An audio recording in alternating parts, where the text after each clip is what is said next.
Hi everyone, it's Rebecca here, and it's an absolutely glorious winter's day here on the Gower Peninsula, which is where I live. And I thought I'd come out today, and it's just occurred to me to record a short video because it's just so wonderful to see so many people out walking and with the dogs and even buckets and spades, and it's January, it's the middle of winter here. And I'm just sat here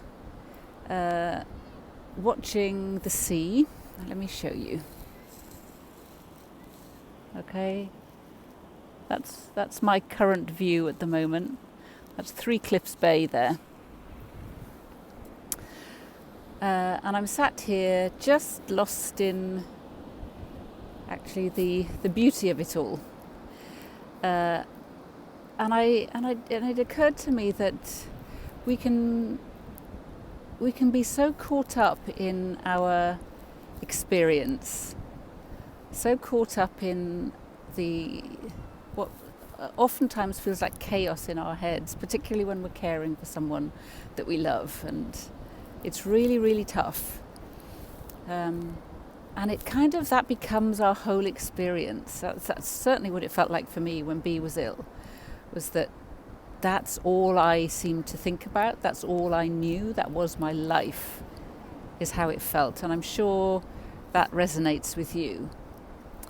And we forget that there's life that's happening outside of that experience as well. And it doesn't take much for us to actually remind ourselves of that.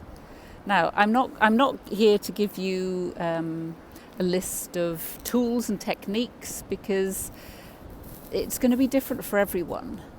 But if we can take a moment just to recognize that we're caught up in our thinking, that we've got, as I've talked about, either the snow globe or the sand jar that's being shaken up, and that we can't see anything outside of the current noise that's taking place, the battle, or whatever you want to call it, that's taking place between your ears. And we forget that life is going on around us and outside of us. And it just occurred to me that actually for me, at the time, it was always to take a walk outside. And when Bea was ill, we lived in southwest London, so I didn't have this beauty around me, but I certainly had lots of parks, and I just wonder what it might be for you. It might just be to go and close your bedroom door and take a cup of tea inside there and sit and find a moment to settle down. It could be yoga, it could be dancing, it could be joining a choir, it could be, I don't know, hanging out with a friend.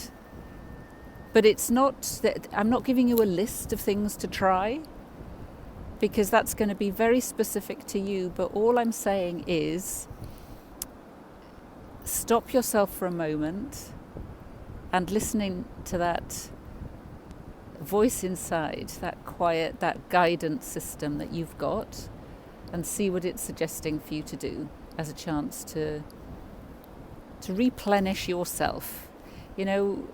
I talk about this a lot, and the term self-care is overused such a lot. But it's that two things. You can't pour from an empty cup, and we know that, don't we?